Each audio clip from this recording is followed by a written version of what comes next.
said, my name is Santhosh Daniel, and I'm Director of Programs at the Global Film Initiative, and I'll give you a very quick overview of what it is. We're a nonprofit funder, distributor, and exhibitor of independent world cinema from Africa, Asia, Latin America, the Middle East, and the Balkans. And we have a film series called Global Lens, and we have a film that's showing here. Like Al said, it's called The Light Thief. And as we get into the discussion, I can say more, but I'll pass it off now. Hi, Alesia Weston from Sundance. I work in the particular year-round program that supports feature film makers making their first or second film, and I focus on the international side. So we tend to focus on developing regions as well, Africa, the Middle East, Latin America, Southeast Asia, and now it's sort of growing to a point where I don't think there's as much distinction. There's so many developing areas of film that we focus, but we stay with the filmmakers all the way through, and we'll come back to that more. As Al said, we have 2 films here that was supported through our program's Life. One is on the ice, and one is here. Yeah. Jasmina, Bojic. I'm the founder and director of the United Nations Association Film Festival, and some of you are probably familiar with that. We are here for, it's been now 14 years. So it's only documentary. It's became actually one of the oldest documentary film festivals in the United States, and we are extremely happy that we have our now little sister, Palo Alto International Film Festival. But it's just wonderful to have and be part of this amazing moment to change some of the things from just the film to the digital. So, and this is what we are definitely trying to learn from our little sister, because making things digital and actually having a chance to see you right now from all over the world through the streaming media, it's an amazing moment. And this is what I'm trying also to explain to my students. I'm teaching documentary filmmaking, focus on human rights issues at Stanford, and all my students are into digital media. So obviously whatever is happening in the streets in Libya right now, in Syria, or in streets in Palo Alto, we can see in this moment on the screen. And this is why I'm so extremely happy to be part of this panel and also share all the ideas and all the thoughts with all of you. Hi everyone, I'm Iman Wang. I'm not in the program because I'm the last minute addition. Thanks to Elf for involving me in this panel. I really look forward to it. I'm an assistant professor in film and digital media at UC Santa Cruz, and I've been teaching and writing basically transnational cinema, global cinema, you know. So the question that I've been keeping asking myself and also my students is, what is transnational cinema, what is global cinema, how do they intersect? These sort of questions. And I also just recently wrote a book on border crossing film remakes from the 1920s to the present. So I think there is quite a bit of connections between my interests and the panel, which is on global cinema. And I also have been writing on DV documentary, especially amateur DV documentary in mainland China. And again, that has to do with a digital turn, it has to do with the democratization of the media, to what extent the digital turn allows people who are or claim to be amateurs to actually state their claims.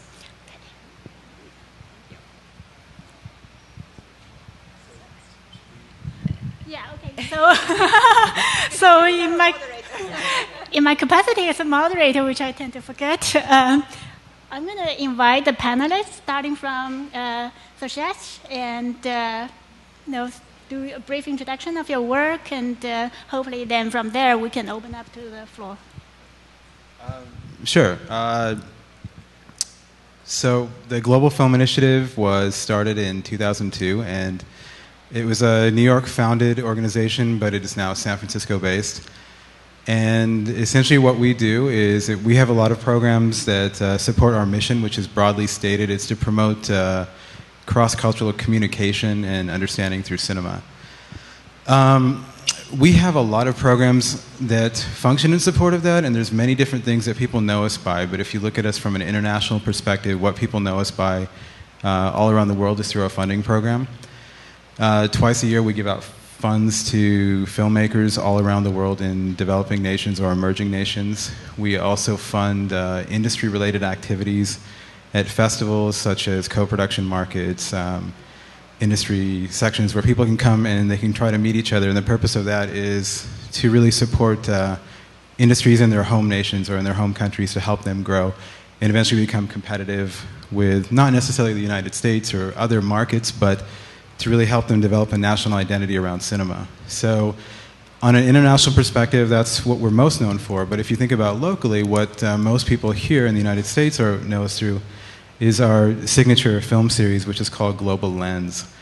And the Global Lens film series was started in 2003, and that is essentially a platform for all those films that we try to go out and support throughout the world to be shown here in the United States. And the purpose of that is actually twofold. One is to create a very well-curated, balanced showcase of independent narrative cinema, but it's also meant to expose people to different perspectives from around the world through film. And so it's not an anthropological series, it's not necessarily strictly a pure narrative filmmaking series, but it's a combination of all the things that are representative of culture around the world. And we tend to look for the best in cinema. We tend to look for things that represent what people consider to be authentic representations of their own culture and their own cinema. So if we have films that tend to look like they could be shot anywhere, or they could happen just as well in Africa as well as they could happen in Latin America, it's not really going to be found in our series. We want to look for something that could only happen in a specific country. So if we have a film from Bosnia, it could only happen in Bosnia. India, it could only happen there. And so that's really one of the basic tenets of what we do. And our overall purpose is, through these things that we do, through our granting and through our Global Lens film series, what we hope will happen is some kind of intercultural dialogue between the United States and other countries to eventually where we create a sort of form of cultural diplomacy, which, some people say is one of those things where traditional politics fail, these kind of things succeed. And so that's kind of what we try to do. And I think that's pretty much I think we're all on the same page there. And so I'll give the segue to... So, it is exciting, actually, always to work with colleagues who are doing the same kind of work that we're doing. As people probably know, Sundance was founded by Robert Redford, who really wanted to provide a space that would be safe for artists to explore work outside of the formula of Hollywood and studios. And when I look at this and I think we're at the first inaugural Palo Alto Film Festival, it sort of feels like, I wonder what it was like, the first year and what it felt like. And before the festival happened, which was actually an outgrowth of the programs that I work for, which were the small incubators. It was just kind of bring a piece of work that is daring, that feels different, that feels like it's probably not what you see at the Blockbuster on Friday. And this is a safe space to explore that and develop it so that it is realized to its fullest potential. And then the festival grew out of that because there was all this work being made and there was nowhere to show it. And suddenly, there was a place where you could go that was deliberately hard to get to and cold, and you had to sort of schlep off to the mountains and find it. And then it became a place to go and discover talent, and now, of course, it's become challenged in different ways because of the onslaught and the presence of everybody that goes sort of looking for the new next thing. But the international program grew out of the same kinds of things that Santhosh was talking about, which was really, we have American Independent, and we all kind of are learning more about each other, I think, in the different, because America is so varied, and I say that as a half American hybrid that came here and had to sort of take in America, and I'm still taking it in all the time. But then there was obviously a really large world out there that we were not connecting to as well as we might culturally and socially and politically, some might say, but certainly there were other ways to do it. And because of the intimacy of the medium and the sense that we can kind of go in and see ourselves in a country we've never been to, in a language we don't speak, there was a sense that was an effective way to increase our understanding of what we didn't know and maybe make the world a bit more connected. Certainly that's the idealism that I carry around, and when it works, it seems to achieve that, and when it doesn't, sometimes people go, foreign films, so that's the challenge, I think, and I think it's good even to have people say, I don't get that, because it's like, well, you're not supposed to get everything right away. It's okay. So what we do at the program is we have these labs where young emerging filmmakers are mentored by the great ones that have been doing this for a long time, and it's not a place for them to go and learn to do what the other ones do. It's really a place for them to go and ask the right questions and be challenged. And I think of it a bit as defending a thesis, and having the best of it pulled out, and what's behind what you aren't saying, and what's the subtext, and how do you explore character and structure and all of those things. And then we've replicated that. I think the other big part of our work is capacity building in other countries. So we've started to work with a lot of other like-minded organizations around the world who want to do what Sundance has done in the States, in the Middle East, in Asia, in Latin America. And so we've helped them. Our biggest ambition is to be able to go in and get out within a few years, so that they're then doing it for themselves and they don't need us, and it's off and it has its own life. So we do that, and then we support filmmakers and obviously try to get them to this country and get Americans to be exposed to their films by going there or integrating with them more. So that's the mission. So in our case, United Nations Association Film Festival was established in 1998. It was the 50th anniversary of the Universal Declaration of Human Rights. And this is what we are actually carrying from all these 14 years. It's a Universal Declaration of Human Rights. It's the most important document for all of us, all over the world. And it was actually established by the American woman. This is what I'm always telling to my students and celebrating. It's by Eleanor Roosevelt, who was actually giving us this important document. And the first film festival that we had in 1998 was at Stanford University. And then after that, step by step, we actually came to Palo Alto. And my dream was always not only to present these films dealing with the countries around the world in Stanford and in Palo Alto, but actually to present this in East Palo Alto. We crossed this highway, and there is an East Palo Alto that people do not have a cinema. But a lot of these issues that we are presenting in our films in the film festival, they're dealing actually with these Palo Alto inhabitants as well. So right now, we have the film festival in these 3 locations, so my heart is full. So this is something that we wanted to have everybody here be involved in everything what we present and actually share the same kind of what you were both saying. And this is actually, it is a diplomacy. It is something that we are ambassadors in a sense of trying to connect the people from all over the world and also focus on the filmmakers bringing these documentaries that they made in particular countries. So it's not like American filmmakers going and making the films about Chad or Syria or Serbia or some other countries, but actually the filmmakers coming from these countries to us and presenting and telling us also about the work there.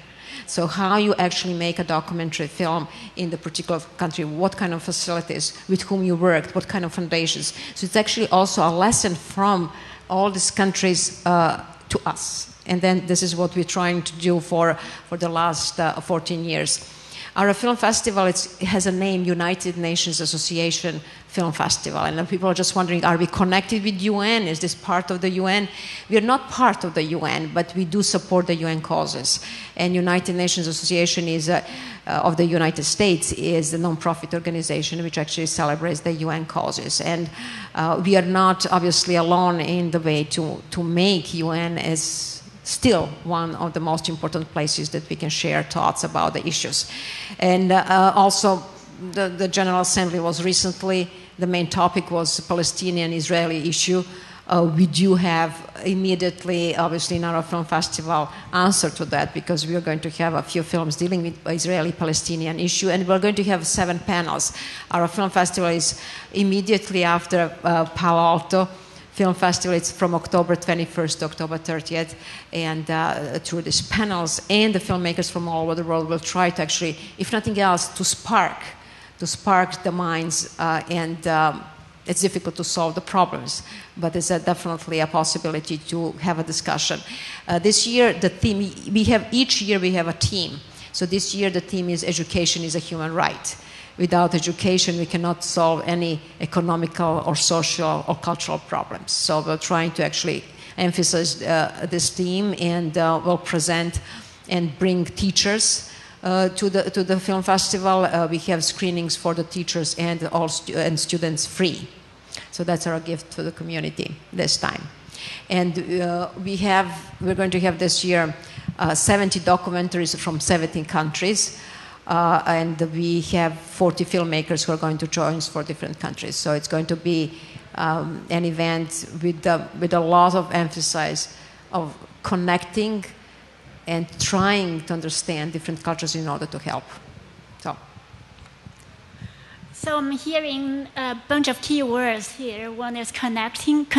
Everyone wants to be connected with the rest of the world so that the globality can come into being, right? And the other is, how do we actually accomplish being connected, the state of being connected? One is to bring them in, right? To bring the filmmakers to here, and the other is we go to them. So basically, we're still thinking about sort of in the spatial terms, right? How do we actually bridge the distance, bridge the gap? So there's a lot of connections between our very short introductions here. The floor is open. People have questions? Yes. You can have questions. I'm actually interested because talking to each of you before about how do you actually connect, because the outreach I think is unique and different than just maybe sending an email or doing a Twitter message. It's not, maybe it's a little more brick and mortar than a technology solve. And I think maybe that's a good thing to talk about. Somebody wants to speak to it? Alf knows about how we connect because he did it. Sorry, yes.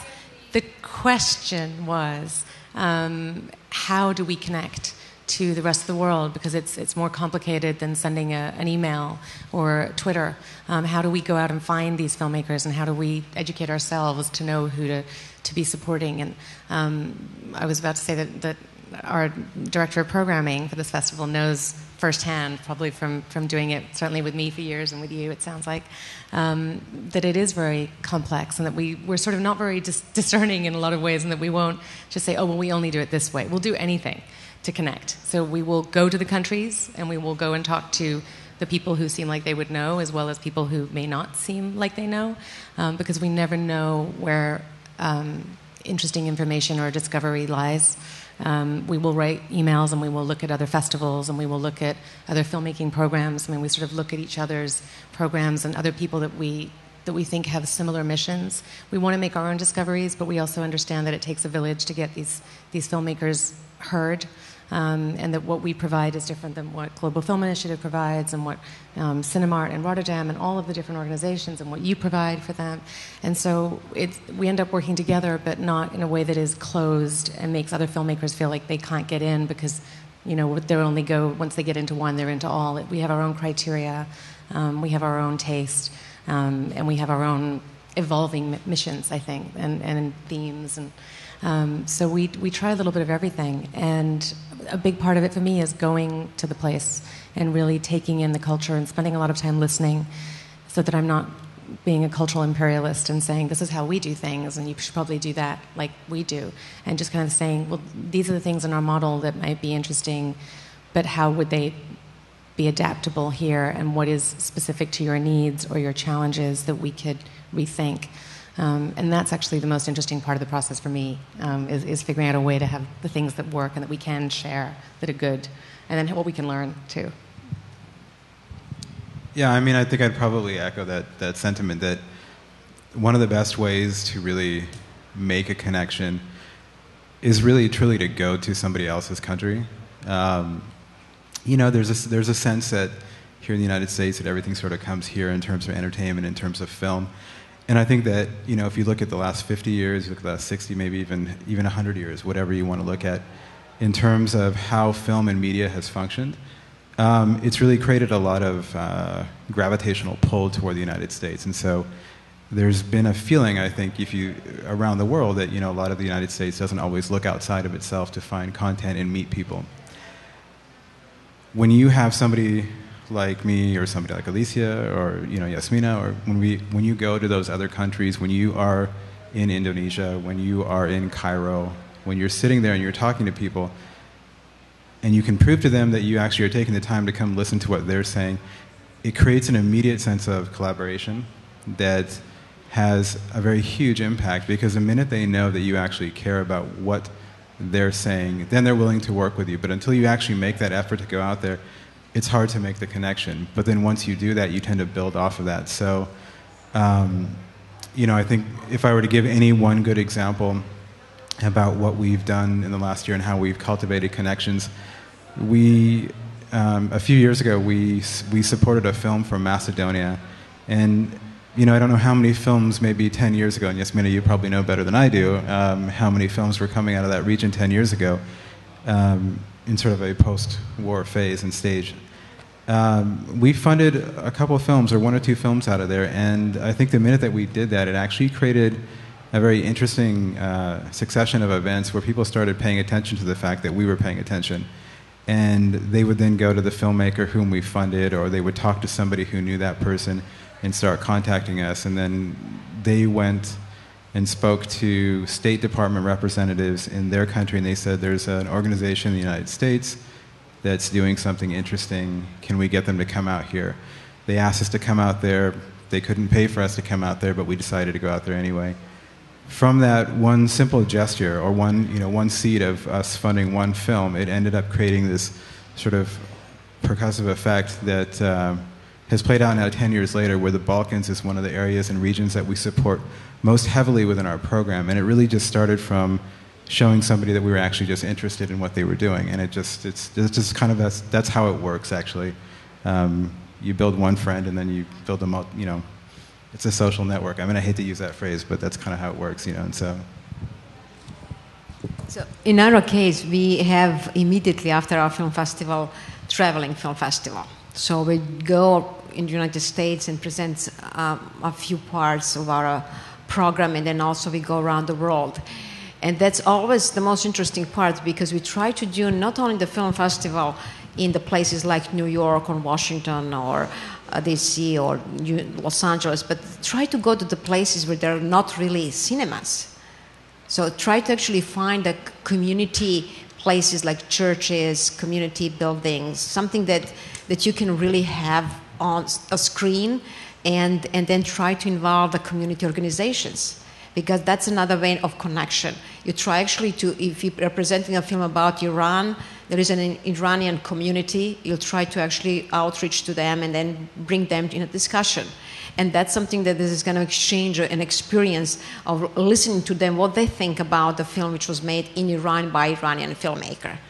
So the most interesting experience that we had a couple of years ago, screening in Waukesha, Wisconsin. And in that time, this was like 5 years ago, nobody knew about Waukesha, and said, where exactly you're presenting the films? I said, Waukesha, Wisconsin. And then a year ago, obviously, actually this year, what happened with the Democratic Party and these elections in Waukesha, everybody knew about Waukesha suddenly.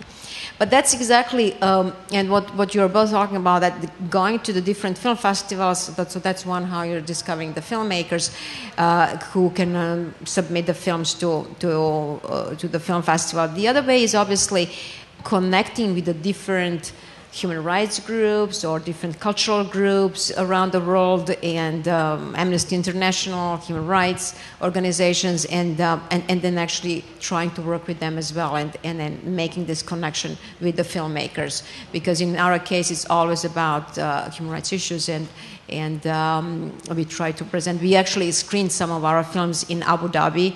That was probably the most interesting experience, because we had to screen the films which are appropriate to the culture, and particularly to the women issues. So, and we tailored our program with the filmmakers to present. And then also it was a very interesting experience in Phnom Penh.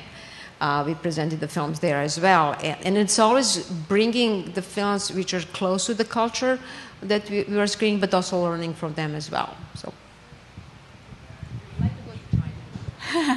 China is waiting. To China, yeah. Yeah, of course. That is an open market now. Yes, go ahead. I have two questions that are tied into each other. So these are U.S.-based film festivals. So is that the audience you're catering to? So you grab these international films with political, social agendas, either to affect change here in the U.S. or in their own country. And then on the other aspect, how often do you bump against where these filmmakers are making films that go against the government policies, and so therefore in their process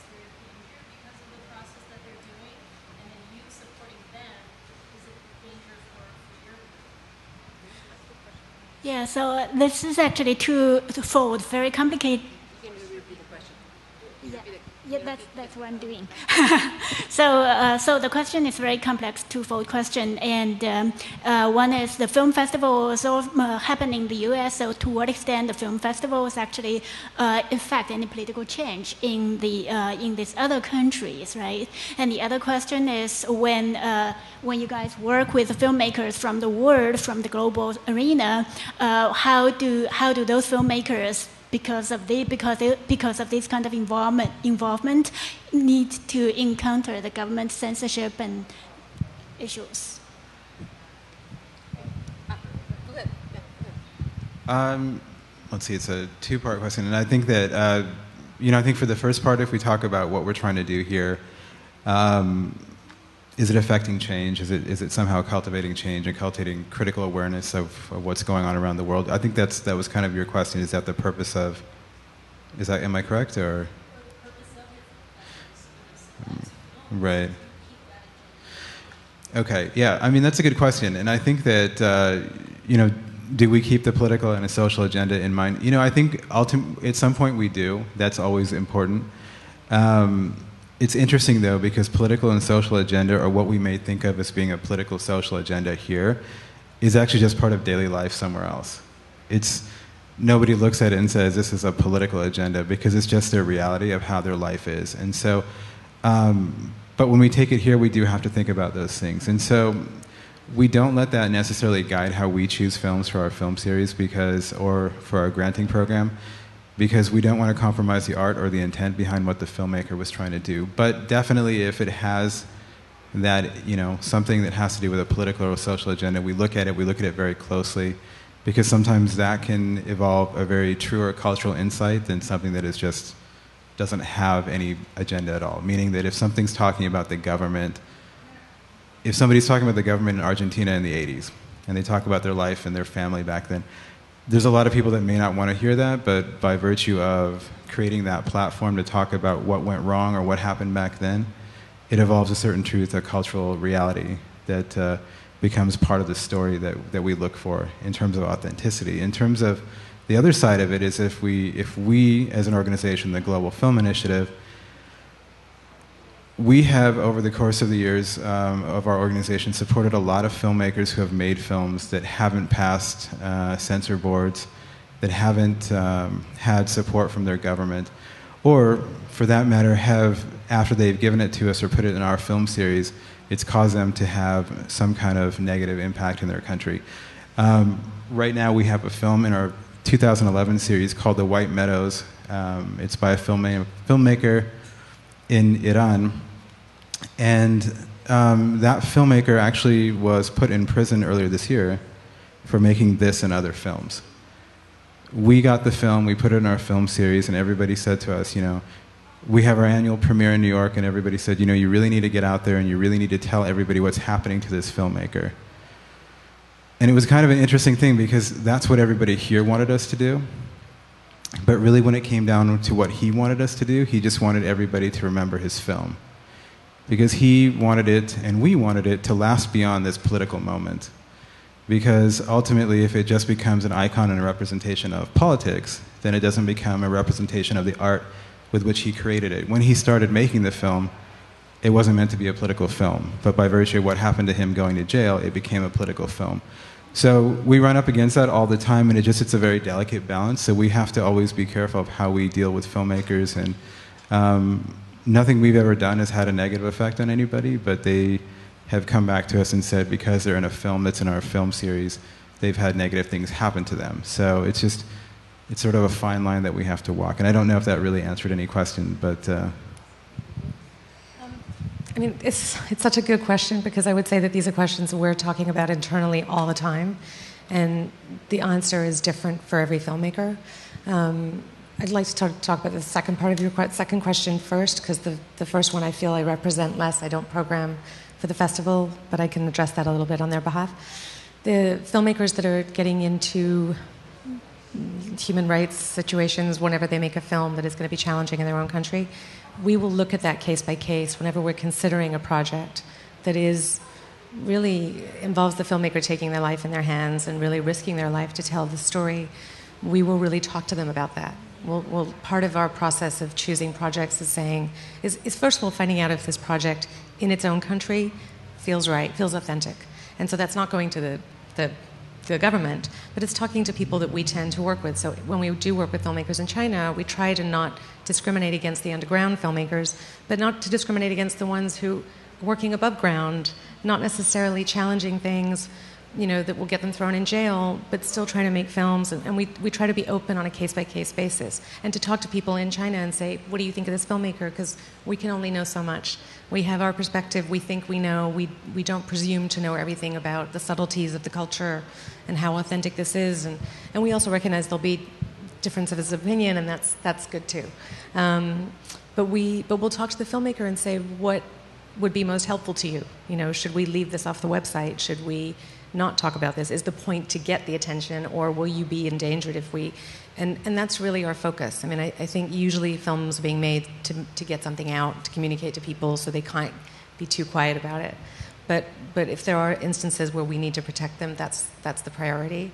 And the first part of your question, which is the festival mission, I think that is... yes, I think that there are so many festivals around the world that are taking care of their place, or they have different mandates. And so I think Sundance is very aware of its particular place, and that it is one of the premier U.S. festivals, and that it has a real opportunity to be a launching pad for international stories that wouldn't be seen, and conversations that wouldn't happen. And so that is the focus. But within all the ones that get the attention and the hubbub and the red carpet, and Paris Hilton went to this, which we don't necessarily want.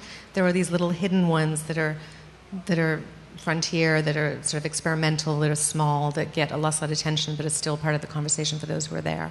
And then we also have a traveling series that's different, but it's called Film Forward, and it's about advancing cultural dialogue. So we're going in 3 days. I'm going to Mississippi to the first African-American boarding school to take 10 of our films there for dialogue and conversation with the kids. So there's many different forms, and it evolves. So in our case, obviously, because we are based, the festival was based on and founded on the Universal Declaration of Human Rights, we are presenting the films which present definitely social change. We invite all our filmmakers, and we stand and give them a chance to present their stories. Sometimes it's difficult because obviously the stories are not very well received in their countries. We actually had a couple of times that the filmmakers, in our case, we presented once, this was in 2005, a documentary about China's earthquake. And this film was actually nominated for Academy Award. When this film was nominated for Academy Award in China, they denied that actually this film was nominated for Academy Award. So there are definitely difficult moments, but we try to give a platform for all the filmmakers to do something in their communities and to do something in the United States, to connect and to do something kind of a change, but also to connect in the United States with the organization that they can help them solve the problem in the particular countries. So if you talk about Sudan, if you talk about what's happening in Somalia, or if you talk about what's happening in Iran, or what's happening in India, in Pakistan, in some of the places, we try to connect the filmmakers with organizations here in the United States that they can actually connect with the groups in their countries. Because this kind of mutual dialogue is extremely important. Also, we have to talk, I think maybe to open this question as well, about funding the film festivals and the sponsoring the film festivals, because obviously you are somehow obliged to your sponsors to present some of the films or not to present some of the films. And in our case, we are a low-budget film festival. So we really try as much as we can to stay with our issue and to stay with our main mission that we want to present these human rights issues and social change and things which are actually making this cultural awareness in both countries or in all countries. Other questions? Yes, please.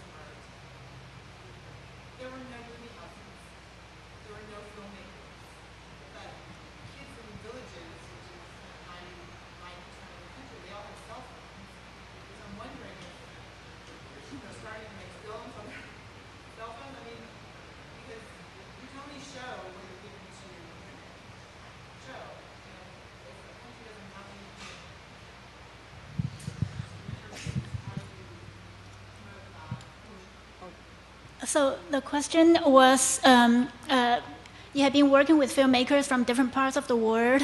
So, but how do you deal with the phenomenon that in some places of the world there is no movie theaters, but then the kids over there might have cell phones or other high tech. So it could be possible to start to produce films that's adapted to the smaller screen, the portable screen of the cell phone. And how do we negotiate with this kind of gap? So that's a great question, because we always try to present the films which were made also, what you're saying, on the cell phone, or maybe we had in one case that the filmmakers for Belgium, they helped the kids in Kenya. They gave them a small disposable cameras, and then actually they made a short documentary about their parents who are HIV positive. So, and it was a very powerful story, because you see that these kids now, they had a possibility to tell their story by the help of the Belgian filmmakers. That's the same thing what happened in the first Afghanistan war, that the women were very much empowered by the French group. The filmmakers actually gave Afghanistan women cameras to tape some of the stories, and then we presented this film. It's called Afghanistan Unveiled. So there are possibilities. What you're saying, Malawi, Chad doesn't have also the movie theater, but we had a few films about Chad. So there is a possibility to connect with other countries, but again, we have to discover the way and to connect with the different film groups to see the possibility to help the countries which don't have either cinemas or the filmmakers, production companies. I mean, the other thing I would say about that, and this is a frustrating question for us, because I think it forces us to look at our limitations and what we can and cannot take on. And I think Sundance particularly does something, it's at the masterclass level. It doesn't really start there, and we have this conversation all the time about we should just take a bunch of cameras out. Then we go, we can't take that on. And we as it is, we're stretched very thin. We're a nonprofit and all that stuff. But with Jordan, where we have our Middle East Screenwriters Lab, that is how things began. We usually look at places that have a dearth of resources and don't have very much, but where there's a lot going on in the world and there's a lot of stories that are sort of bubbling up, and where there feels like there's a surge of talent. And for us, because we start with this little thing called a lab, which is you go and you sit and you talk about your story and your inspiration, and it's a process, it's not about the result. And we did that for about 3 years before any films were really coming to light. And we've had, I would say actually quite a small percentage of films have actually gotten made. It's now about to go into its 7th year. But it began with sort of Paradise Now, Amrika, Son of Babylon. I don't know if any of these films necessarily resonate outside of the small indie film world, but they were, the early incubators, and Jordan didn't have any place to go and see. They didn't have a film house. It was exactly what you're talking about. So part of our work was every time we brought advisors, we said, bring your films and leave them. And we'll start to help them build a library, and we'll start to build a film club. And so there are ways in which we can help, but I tend to think that more and more, and you said social network, that once we sort of give them a few bits, that the community can actually run with it. It's amazing how much Rwanda and all these small communities that had nothing a few years ago have just things are just springing up out of nowhere, and we have to be careful about what we. Our arrogance in a way, that what we need to now do that. I mean, it sort of a little bit goes a long way, and we also need to know what we can and can't do. So. Right. But they keep taking phones, yeah. And if I may add, it's obviously it's important to have the workshops that people can actually get to have possibilities to learn about the filmmaking. And one of the organizations which is obviously doing this for many, many years, it's Witness. Witness is an organization from New York made by a popular singer, Peter Gabriel. So they actually established a wonderful program to actually bring the cameras to the countries which don't have a cinemas or the film production companies. So that's one of them. Yeah, I mean, I think I'll just add something really short to that. I think it's important, I think, to look at things differently than how maybe we would have done maybe 30 years ago, because none of us are representative of an aid organization, and we don't want to create or cultivate that kind of relationship with any country that's out there. Rather, what we want to do is try to find partners, collaborators, people who we can meet halfway if they're able to come halfway. Now, how do they get there? That's, for us, one of the things that we always look for is that we try to help them. We try to let everybody know that if you come halfway, we'll come halfway. And then the rest, it just sort of depends on what they and their countries decide to do. It's a really tough reality. I mean, I think we face it all the time, and we get this question all the time. You know, why don't you guys do more? And I know that's not what you're saying, but I mean, people say, well, why don't you come to our country, especially when it comes to Africa? Why don't you come out there and do what you're doing over here in the United States? Why don't you do it in Africa? Why don't you do it in Indonesia? Why don't you come to East Timor? We have people out here too, you know. And it's one of those things is that, you know, from the Western world, so to speak, the one thing we don't want to do, we don't want to replicate a dependency situation that may have come up in previous years, maybe in, you know, in post-war situations, or when developing economies were called developing economies. We don't want to get in a situation where once we leave, that they can't sustain themselves. And the only way to do that is to just say, we're here, when you're ready, we're ready. And like Alesia was saying, is that, you know, hopefully you find in every continent somewhere, you find one hub where people start coming to. So if you look at Africa, and you might, you know, Durban is really investing a lot in the film industry out there, and people are starting to gravitate toward Durban. We show up in Durban and we say to a Rwandan filmmaker and to a filmmaker in Malawi, we say, we can do the same thing there if you have it in your country. But come meet us here in Durban for the next 5 years, and let's talk about how we're going to do it. And it just sort of, that's just sort of how it happens. That's how it happened for Latin America too. Latin America, I think, maybe 15, 20 years ago, didn't have the robust industry that it has now. But you had a few places and a few people in places like Cuba and Rio and Buenos Aires, you know. Yeah, I mean, Buenos Aires is a huge industry right now. But somebody had to start somewhere, and then people just started moving toward it. And then once the people in those countries started moving toward it, so did we. And then it started developing.